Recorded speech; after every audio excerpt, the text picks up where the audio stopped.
A Room of One's Own by Virginia Woolf. 1. But you may say, we asked you to speak about women and fiction. What has that got to do with a room of one's own? I will try to explain.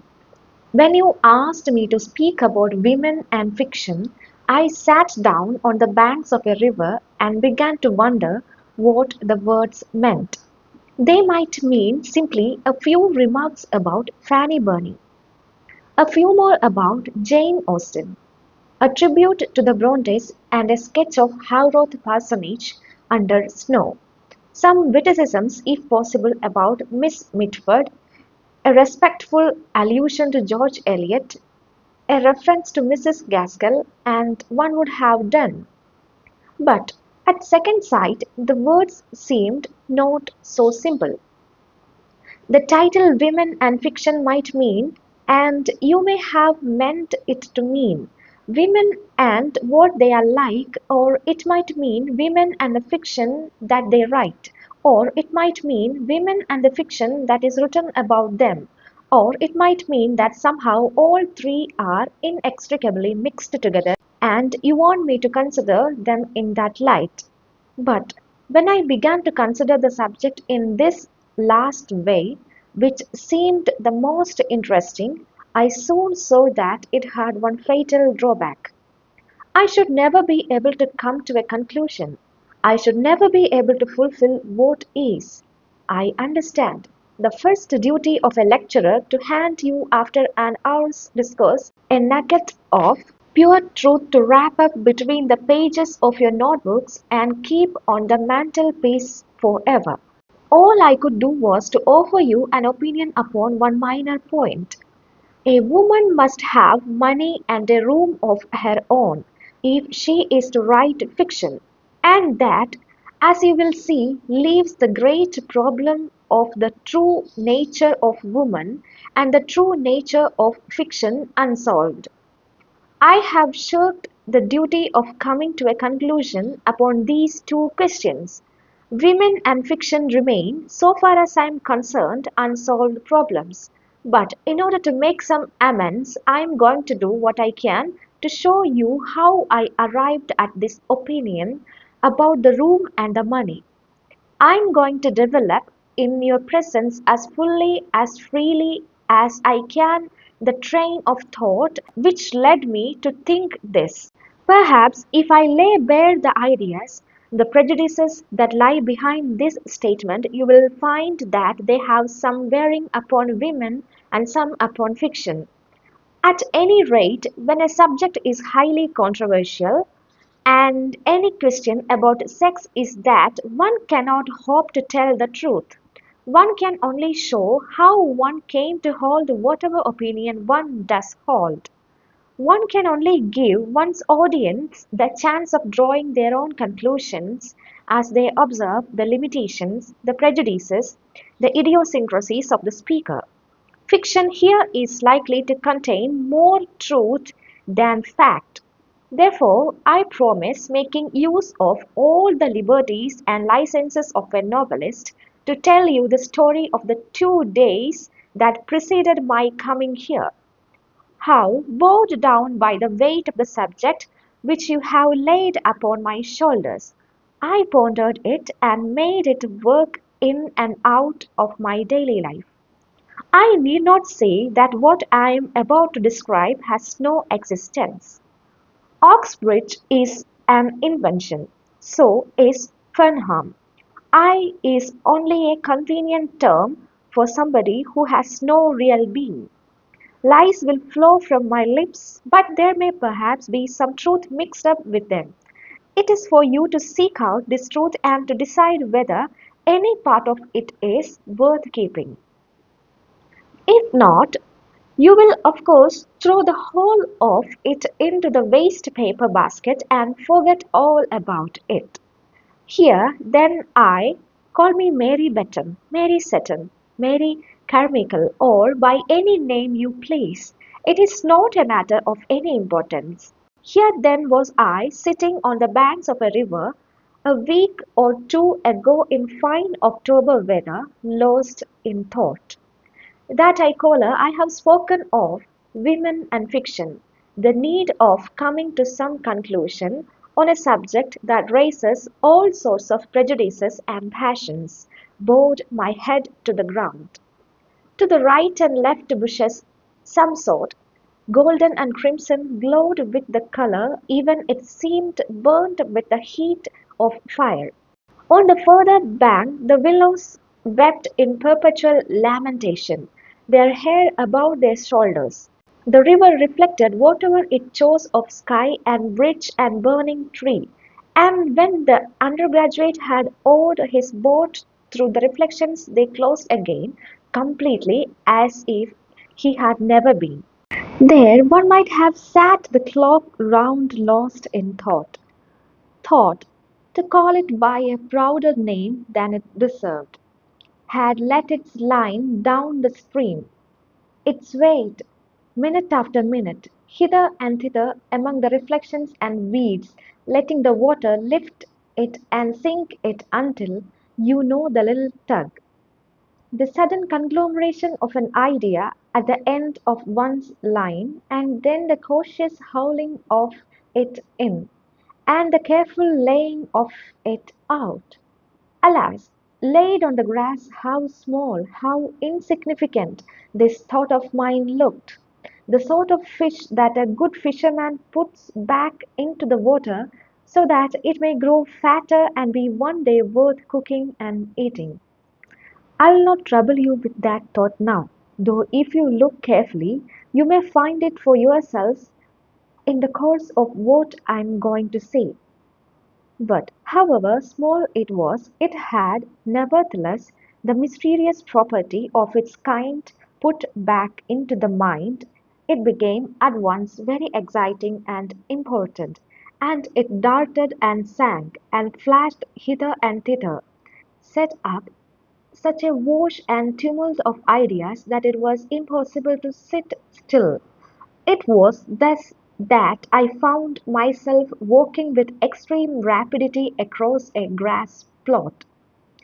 Instantly a man's figure rose to intercept me, nor did I first understand that the gesticulations of a curious-looking object in a cutaway coat and evening shirt were aimed at me.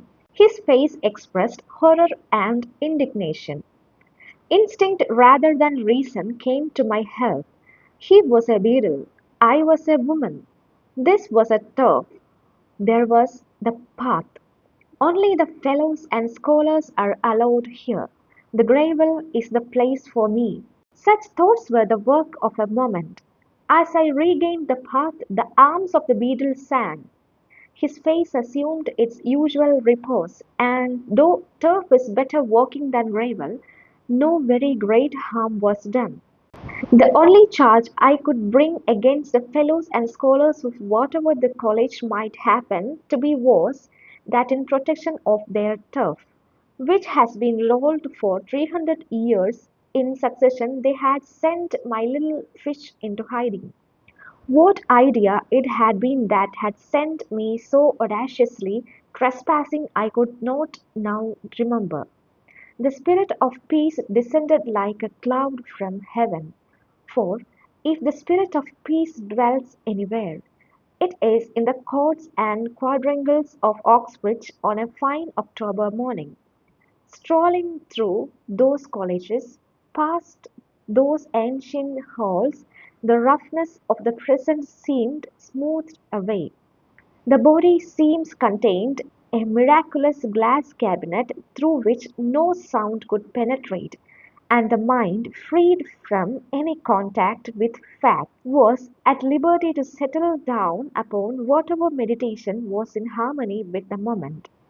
As chance would have it, some stray memory of some old essay about revisiting Oxbridge in the long vacation brought Charles Lamb to mind. St. Charles, said Thackeray, putting a letter of Lamb's to his forehead, indeed, among all the dead, I give you my thoughts as they came to me. Lamb is one of the most congenial, one to whom one would have liked to say, Tell me how you wrote your essays. For his essays are superior even to Max Beerbohm's, I thought, with all their perfection, because of that wild flash of imagination, that lightning crack of genius in the middle of them, which leaves them flawed and imperfect, but starred with poetry. Lamb then came to Oxbridge perhaps 100 years ago. Certainly he wrote an essay, the name escapes me, about the manuscript of one of Milton's poems which he saw here. It was Lycidas, perhaps, and Lamb wrote how it shocked him to think it possible that any words in Lycidas could have been different from what it is. To think of Milton changing the words in that poem seemed to him a sort of sacrilege. This led me to remember what I could of Lycidas and to amuse myself with guessing which word it could have been that Milton had altered and why. It then occurred to me that every manuscript itself which Lamb had looked at was only a few hundred yards away, so that one could follow Lamb's footsteps across the quadrangle to that famous library where the treasure is kept. Moreover, I recollected as I put this plan into execution. It is in this famous library that the manuscript of Thackeray's Esmond is also preserved. The critics often say that Esmond is Thackeray's most perfect novel, but the affectation of the style, with its imagination of the 18th century, hampers one. So far as I can remember, unless indeed the 18th century style was natural to Thackeray.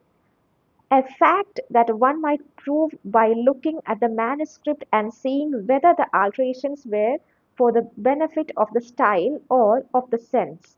But then one would have to decide what is style and what is meaning, a question which, but here I was actually at the door which leads into the library itself. I must have opened it, for instantly there issued, like a guardian angel bearing the way with a flutter of black gown instead of white wings, a deprecating, silvery, kindly gentleman who regretted in a low voice as he waved me back that ladies are only admitted to the library if accompanied by a fellow of the college or furnished with a letter of introduction. That a famous library has been cursed by a woman is a matter of complete indifference to a famous library, venerable and clean, with all its treasures safe locked within its breast. It sleeps complacently and will, so far as I am concerned, so sleep forever. Never will I take those echoes, never will I ask for that hospitality again. I vowed as I descended the steps in anger. Still an hour remained before luncheon, and what was one to do? Stroll on the meadows? Sit by the river? Certainly it was a lovely autumn morning. The leaves were fluttering red to the ground. There was no great hardship in doing either. But the sound of music reached my ear. Some service or celebration was going forward. The organ complained magnificently as I passed the chapel door. Even the sorrow of Christianity sounded in that serene air more like the recollection of sorrow than sorrow itself. Even the groanings of the ancient organ seemed lapped in peace. I had no wish to enter, had I the right, and this time the verger might have stopped me, demanding perhaps by baptismal certificate or a letter of introduction from the dean. But the outside of these magnificent buildings is often as beautiful as the inside.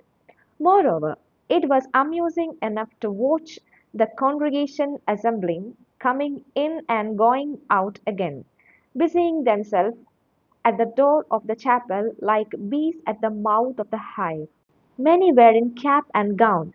Some had tufts of fur on their shoulders. Others were wheeled in bath chairs. Others, though not past middle age, seemed creased and crushed into shapes so singular that one was reminded of those giant crabs and crayfish who heave with difficulty across the sand of an aquarium. As I leaned against the wall, the university indeed seemed a sanctuary in which are preserved rare types which would soon be obsolete if left to fight for existence on the pavement of the Strand. Old stories of old deans and old dons came back to mind. But before I had summoned up courage to whistle, it used to be said that at the sound of a whistle all the professor instantly broke into gallop. The venerable congregation had gone inside. The outside of the chapel remained. As you know, its high domes and pinnacles can be seen, like a sailing ship always voyaging, never arriving, lit at night and visible for miles far away across the hills. Once, presumably, this quadrangle, with its smooth lawns, its massive buildings, and chapel itself, was marsh too, where the grasses waved and the swine rooted. Teams of horses and oxen I thought must have hauled the stone in wagons from the far countries. And then, with infinite labor, the grey blocks in whose shade I was now standing were poisoned in order one top of another. And then the painters brought their glass for the windows, and the masons were busy for centuries upon that roof with putty and cement, spade and trowel. Every Saturday somebody must have poured gold and silver out of a leathern purse into their ancient pits, and they had their beer and skittles, presumably of an evening. An unending stream of gold and silver, I thought, must have flowed into this court perpetually to keep the stones coming and the masons working, to level, to ditch, to dig, and to drain. But it was then age of faith, and money was poured liberally to set these stones on a deep foundation, and where the stones were raised, and still more money was poured in from the coffers of kings and queens and great nobles to ensure that hymns should be sung here and scholars taught. Lands were granted, tithes were paid, and when the age of faith was over and the age of reason had come, still the same flow of gold and silver went on. Fellowships were founded, lectureships endowed. Only the gold and silver flowed now. Not from the coffers of the king, but from the chests of merchants and manufacturers, from the purses of men who had made, say, a fortune from industry and returned, in their wills, a bounteous share of it to endow more chairs, more lectureships, more fellowships in the university where they had learnt their craft. Hence the libraries and laboratories, the observatories, the splendid equipment of costly and delicate instruments which now stands on glass shelves, where centuries ago the grasses waved and the swine rooted. Certainly, as I strolled round the court, the foundation of gold and silver seemed deep enough. The pavement led solidly over the wild grasses. Men with trays on their heads went busily from staircase to staircase. Gaudy blossoms flowered in window boxes. The strains of the gramophone blowed out from the rooms within. It was impossible not to reflect. The reflection, whatever it may have been, was cut short. The clock struck. It was time to find one's way to luncheon. It is a curious fact that novelists have a way of making us believe that luncheon parties are invariably memorable for something very witty and that was said or for something very wise that was done. But they seldom spare a word for what was eaten. It is part of the novelist's convention not to mention soup and salmon and ducklings, as if soup and salmon and ducklings were of no importance whatsoever, as if nobody ever smoked a cigar or drank a glass of wine. Here, however, I shall take the liberty to defy that convention and to tell you that the lunch on this occasion began with sauce sunk in a deep dish, over which the college cook had spread a counterpane of the whitest cream, save that it was branded here and there with brown spots like the spots on the flanks of a dog. After that came the partridges, but if this suggests a couple of bald, brown birds on a plate, you are mistaken. The partridges, many and various, came with all their retinue of sauces and salads, the sharp and the sweet, each in its order, their potatoes, thin as coin, but not so hard, their sprouts foliated as rosebuds but more succulent. And no sooner had the roast and its retinue been done with than the silent serving man, the beadle himself perhaps in a milder manifestation, set before us, which rose all sugar from the waves. To call it pudding and so relate it to rice and tapioca would be an insult. Meanwhile, the wine glasses had flushed yellow and flushed crimson, had been emptied, had been filled, and thus by degrees was lit. Half way down the spine, which is the seat of the soul, note that hard little electric light which we call brilliance, as it pops in and out upon our lips, but the more profound, subtle and Saturnian glow which is the rich yellow flame of rational intercourse. No need to hurry, no need to sparkle, no need to be anybody but oneself. We are all going to heaven, and Van Dyck is of the company. In other words, how good life seemed, how sweet its rewards, how trivial this grudge or that grievance, how admirable friendship and the society of one's kind, as lighting a good cigarette, one sung among the cushions in the window seat. If by good luck there had been an ash tray handy, if one had not knocked the ash out of the window in default, if things had been a little different from what they were, one would not have seen, presumably, a cat without a tail. The sight of that abrupt and transited animal padding softly across the quadrangle changed by some fluke of the subconscious intelligence the emotional light for me. It was as if someone had let fall a shade. Perhaps the excellent hawk was relinquishing its hold. Certainly, as I watched the man's cat pause in the middle of the lawn, as if too questioned in the universe, something seemed lacking, something seemed different. But what was lacking? What was different? I asked myself, listening to the talk. And to answer the question, I had to think myself out of the room, back into the past, before the war indeed, and to set before my eyes the model of another luncheon party held in rooms not very far distant from these, but different. Everything was different. Meanwhile, the talk went on among the guests, who were many and young. Some of this sex, some of that. It went on swimmingly, it went on agreeably, freely, amusingly. And as it went on, I set it against the background of the other talk.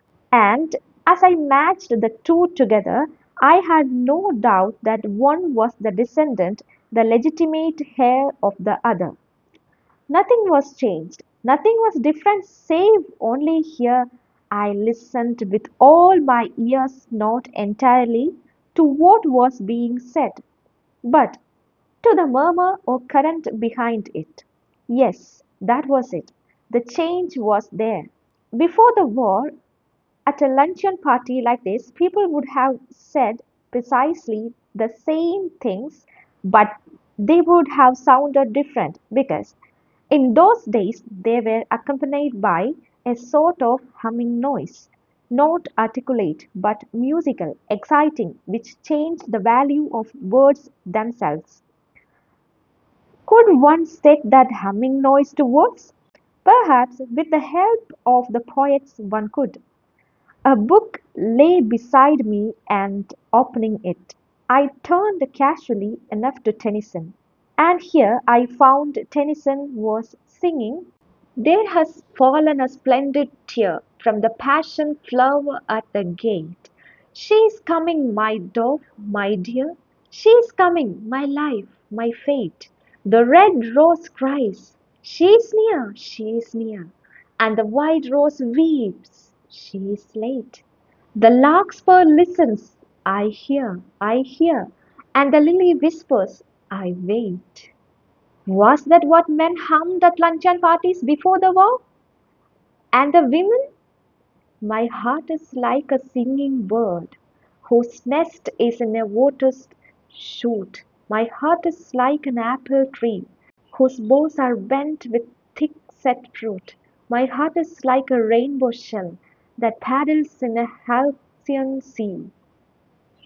My heart is gladder than all these because my love has come to me. Was that what women hummed at luncheon parties before the war? There was something so ludicrous in thinking of people humming such things even under their breath at luncheon parties before the war that I burst out laughing, and had to explain my laughter by pointing at the man's cat, who did look a little absurd, poor beast without a tail, in the middle of the lawn. Was he really born so, or had he lost his tail in an accident? The tailless cat, though some are said to exist in the Isle of Man, is rarer than one thinks. It is a queer animal, quaint rather than beautiful. It is strange what a difference a tail makes. You know the sorts of things which one says as a lunch party breaks up and people are finding their coats and hats. This one, thanks to the hospitality of the host, and lasted far into the afternoon. The beautiful October day was fading and the leaves were falling from the trees in the avenue as I walked through it. Gate after gate seemed to close with gentle finality behind me. Innumerable beadles were fitting innumerable keys into well oiled locks. The treasure house was being made secure for another night. After the avenue one comes out upon the road, I forget its name, which leads you, if you take the right turning, along to Fernham. But but there was plenty of time. Dinner was not till 11:30. One could almost do without dinner after such a luncheon. It is strange how a scrap of poetry works in the mind and makes the legs move in time to it along the road. Those words, "There has fallen a splendid tear from the passion flower at the gate. She is coming, my dove, my dear," sang in my blood as I stepped quickly along towards Headingley. And then, switching off into the outer measure, I sang where the waters are churned up by the Wear. My heart is like a singing bird whose nest is in water's shoot. My heart is like an apple tree. What poets! I cried aloud, as one does in the dusk.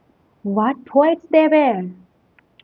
In a sort of jealousy, I suppose, for our own age, silly and absurd through these comparisons are. I went on to wonder if honestly one could name two living poets now as great as Tennyson and Christina Rossetti were then. Obviously, it is impossible, I thought, looking into those foaming waters, to compare them. The very reason that why poetry excites one feeling that one used to have at luncheon parties before the war perhaps, so that one responds easily, familiarly, without troubling to check the feeding or to compare it with any that one has now. But the living poets express a feeling that it is actually being made and torn out of us at the moment.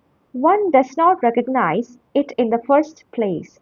Often, for some reason, one fears it. One watches it with keenness and compares it jealously and suspiciously with the old feeling that one knew.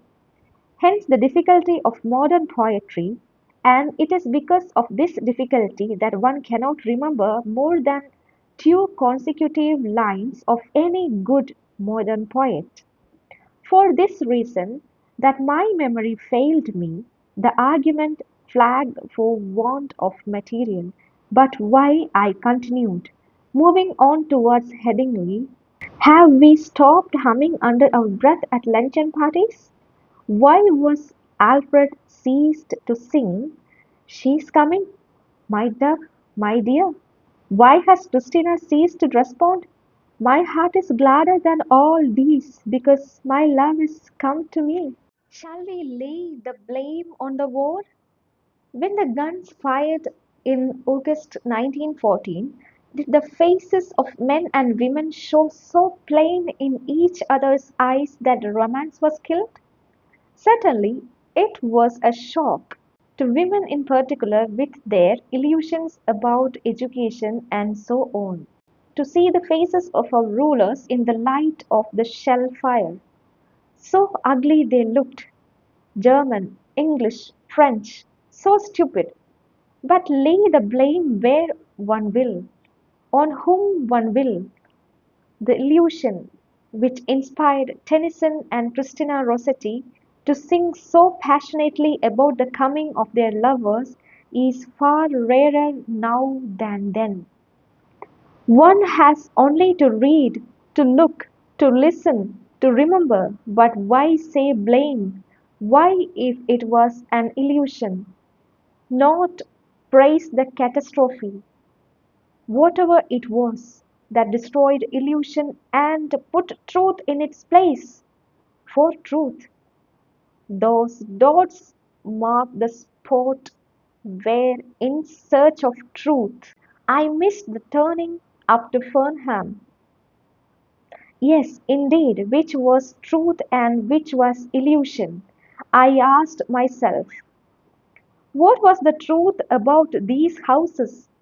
For example, dim and festive, now with their red windows in the dusk, but raw and red and squalid, with their sweets and their bootlaces at 9 o'clock in the morning, and the windows and the river and the gardens that run down to the river, vague now with the mist stealing over them, but gold and red in the sunlight.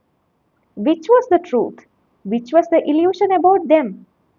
I spare you the twists and turns of my cogitations, for no conclusion was found on the road to Headingley, and I ask you to suppose that I soon found out my mistake about the turning and retraced my steps to Fenham.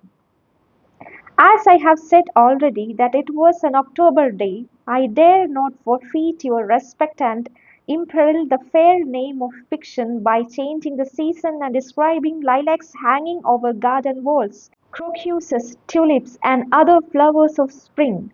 Fiction must stick to facts, and the truer the facts, the better the fiction. So we are told.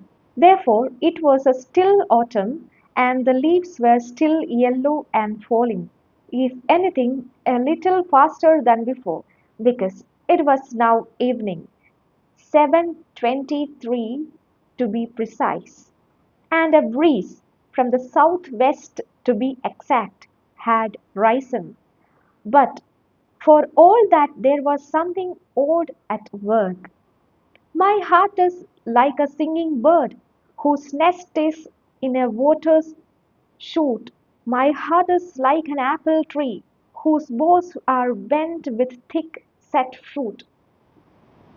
Perhaps the words of Christina Rossetti were partly responsible for the folly of the fancy.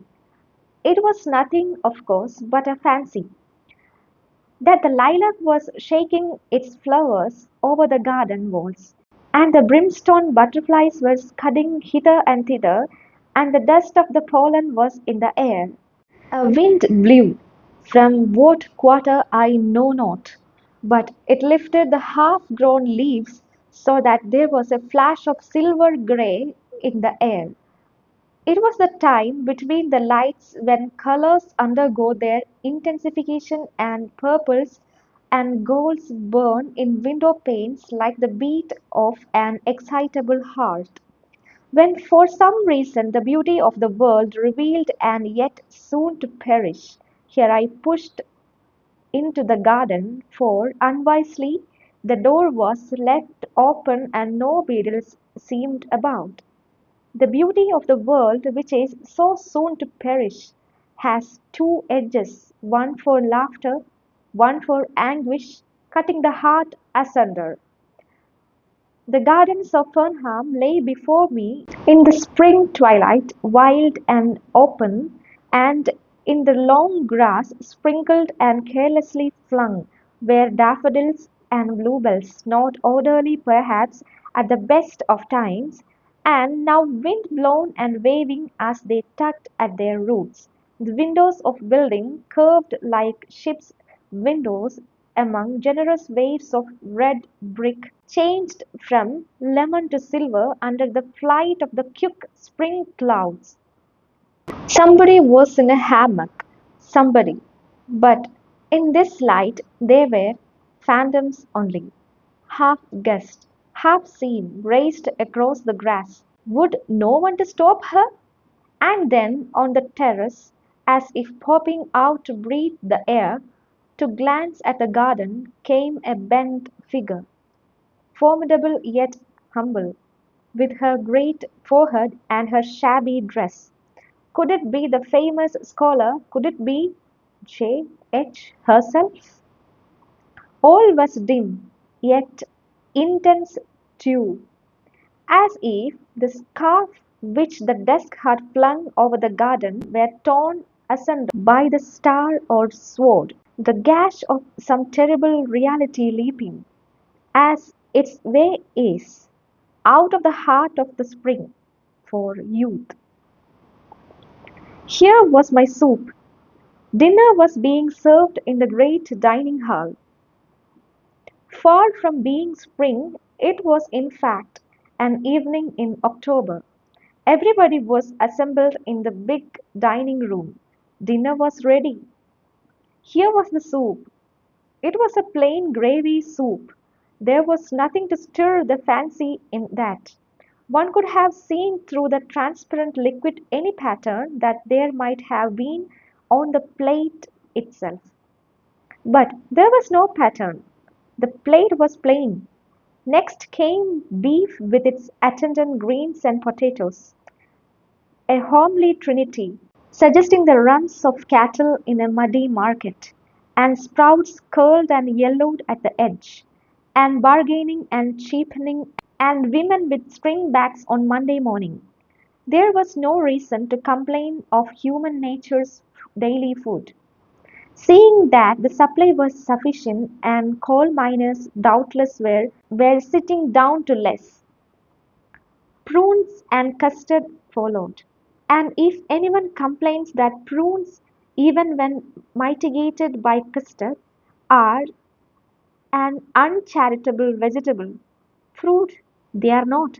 Stingy as a miser's heart and exuding a fluid such as might run in misers' veins, who have denied themselves wine and warmth of 80 years and yet not given to the poor.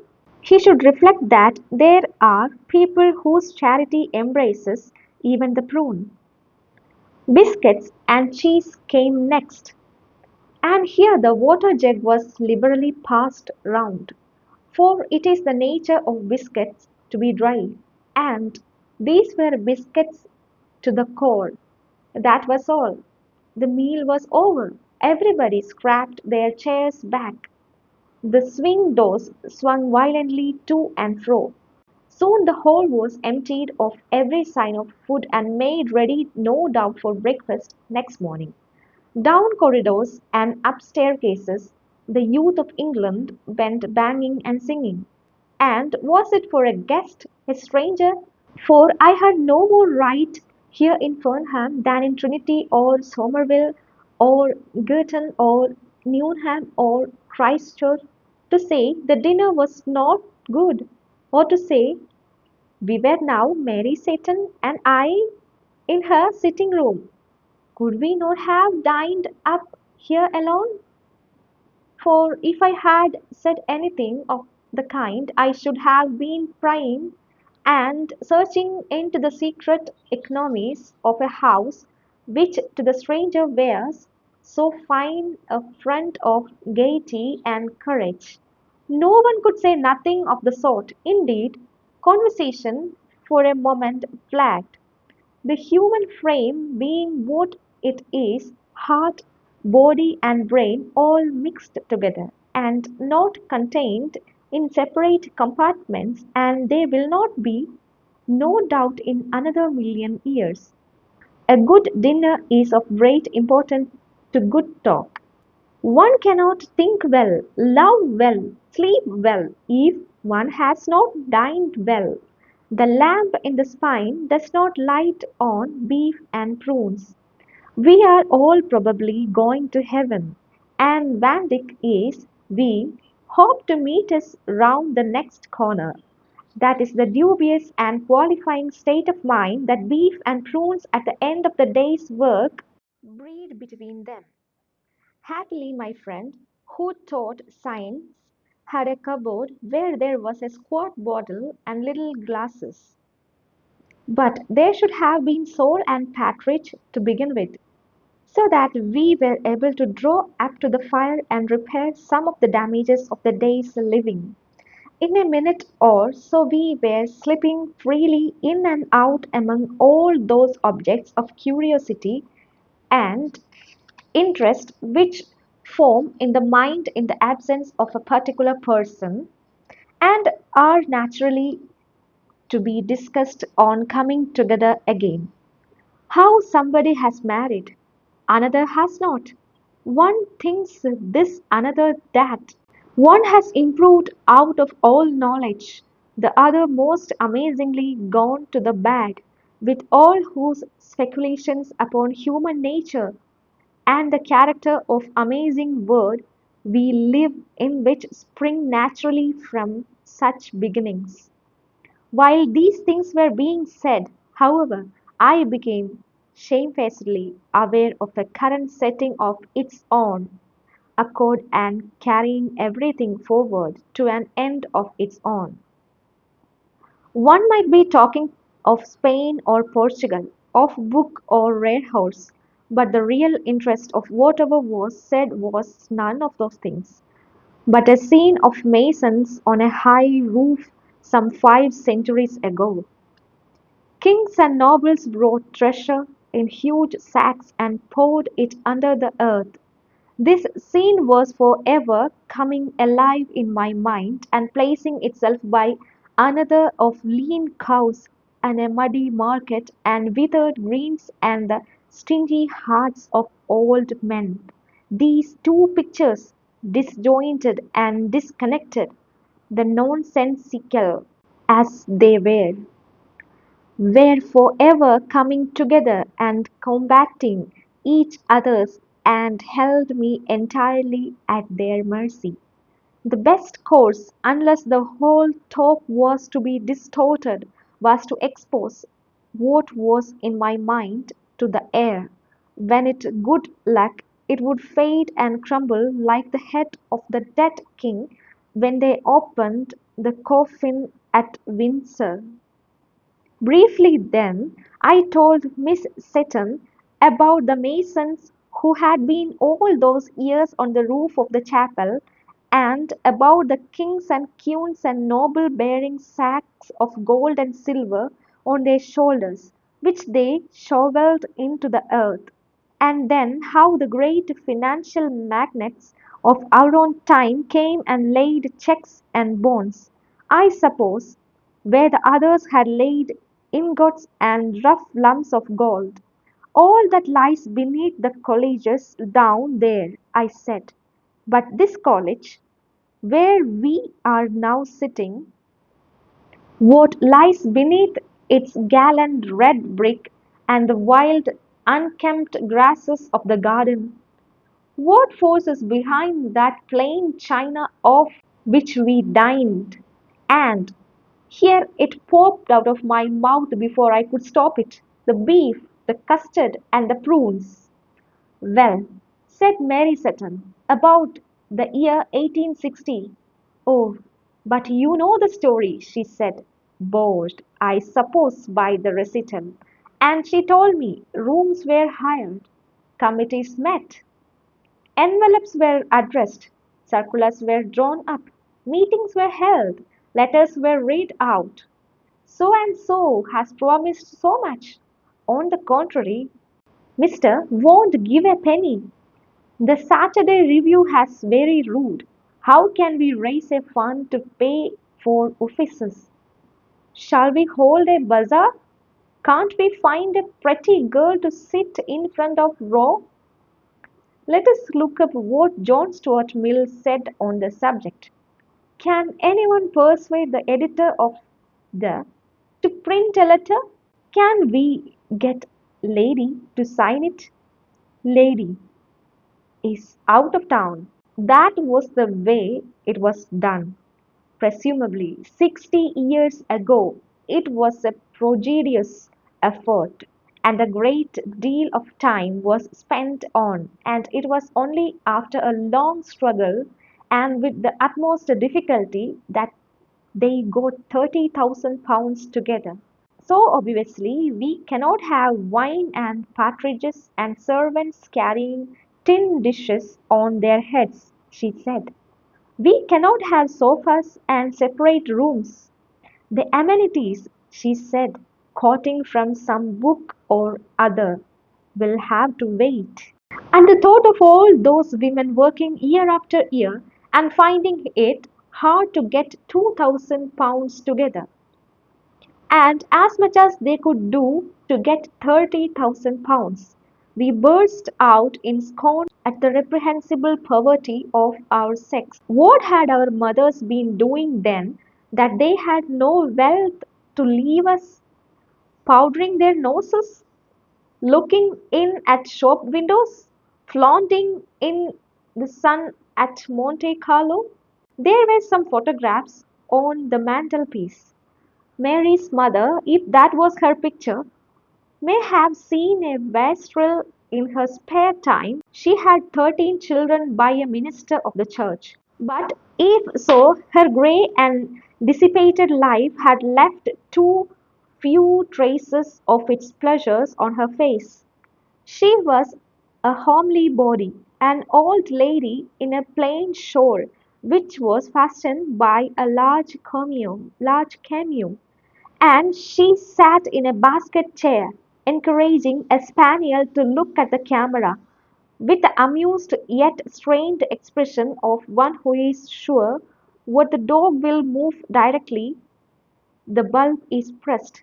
Now, if she had gone into the business, had become a manufacturer of artificial silk or a magnate on the stock exchange, if she had left 2 or 300,000 pounds to Fernham, we could have been sitting at our ease tonight, and the subject of our talk might have been archaeology, botany, anthropology, physics, nature, the nature of the atom, mathematics, astronomy, relativity, geography.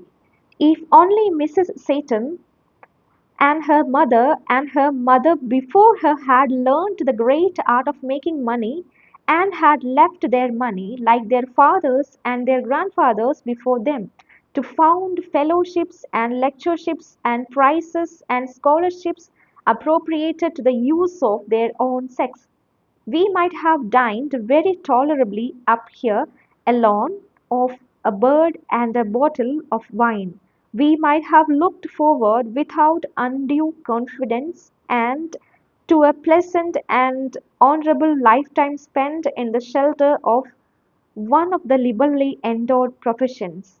We might have seemed exploring or writing, mooning about the venerable places of the earth, sitting contemplative on the steps of the Parthenon, or going at 10 to an office and coming home comfortably at half past 4 to write a little poetry. Only if Mrs. Seton and her like had gone into business at the age of 15, there would have been, that was the snag in the argument, no Mary. What, I asked, did Mary think of that? There between the curtains was the October night, calm, lovely, with a star or two caught in the yellowing trees. Was she ready to resign her share of it and her memories? For they had been a happy family, though a large one, of games and quarrels upon in Scotland, which she is never tired of praising for the fineness of its air and the quality of its cakes, in order that Fenham might have been endowed with £50,000 or so by a stroke of the pen. For to endow a college would necessitate the suppression of families altogether. Making a fortune and bearing 13 children, no human being could stand it. Consider the facts, we said. First, they are 9 months before the baby is born. Then the baby is born. Then there are 3 or 4 months spent in feeding the baby. After the baby is fed, there are certainly 5 years spent in playing with the baby. You cannot, it seems, let children run about the streets. People who have seen them running wild in Russia say that the sight is not a pleasant one. People say, too, that human nature takes its shape in the years between 1 and 5. If Mrs. Seton, I said, had been making money, what sort of memories would you have had of games and quarrels? What would you have known of Scotland, if its fine air and cakes, all the rest of it? But it is useless to ask these questions because you would never have come into existence at all. Moreover, it is equally useless to ask what might have happened if Mrs. Satan and her mother before her had amassed a great wealth and laid it under the foundations of college and library. Because, in the first place, to earn money was impossible for them, and in the second, had it been possible, the law denied them the right to possess what money they earned. It is only for the last 48 years that Mrs. Satan has had a penny of her own. For all the centuries before that it would have been her husband's property, a thought which perhaps may have had its share in keeping Mrs. Satan and her mother's off the stock exchange. Every penny I earn, may have said, will be taken from me and disposed of according to my husband's wisdom. Perhaps to found a scholarship or to endow a fellowship in Balliol or King's, so that to earn money, even if I could earn money, is not a matter that interests me very greatly. I had better leave it to my husband. At any rate, whether or not the blame rested on the old lady who was looking at the spaniel, and there could be no doubt that for some reason or other our mothers had mismanaged their affairs very gravely. Not a penny could be spared for amenities, for partridges and wine, beadles and turf, books and cigars, libraries and leisure. To raise bare walls out of bare earth was the utmost they could do. So we talked standing at the window and looking, as so many thousands look every night down on the domes and towers of the famous city beneath us. It was very beautiful, very mysterious in the autumn moonlight. The old stone looked very white and venerable. One thought of all books that were assembled down there, of the pictures of old prelates and worthies hanging in the panelled rooms, of the painted windows that would be throwing strange globes and crescents on the pavement, of the tablets and the memorials and inscriptions, of the fountains and the grass, of the quiet rooms looking across the quiet quadrangles. And, pardon me the thought, I thought, too, of the admirable smoke and drink and the deep armchairs and the pleasant carpets, of the urbanity, of the geniality and the dignity which are the offspring of luxury and privacy and space. Certainly, our mothers had not provided us with anything comparable to all this. Our mothers, who bore 13 children to ministers of religion at St. Andrews. So I went back to my inn, and as I walked through the dark street, I pondered this and that, as one does at the end of the day's work. I pondered why it was that Mrs. Seton has no money to leave us, and what effect poverty has on the mind, and what effect wealth has on the mind. And I thought of the queer old gentleman I had seen that morning with tufts of fur upon their shoulders, and I remembered how if one whistled one of them ran. And I thought of the organ booming in the chapel, and of the shut doors of the library, and I thought how unpleasant it is to be locked out, and I thought how it is worse perhaps to be locked in, and thinking of the safety and prosperity of one sex and of the poverty and insecurity of the other, and of the effect of tradition and of the lack of tradition upon the mind of a writer, I thought at last it was the time to roll up the crumpled skin of the day, with its arguments and its expressions and its anger and its laughter, and cast it into the hedge. A thousand stars were flashing across blue wastes of the sky. One seemed alone with the inscrutable society. All human beings were laid asleep, prone, horizontal, dumb. Nobody seemed stirring in the streets of Oxbridge. Even the door of the hotel Even the door of the hotel sprang open at the touch of an invisible hand. Not a boots was sitting up to light me to bed. It was so late.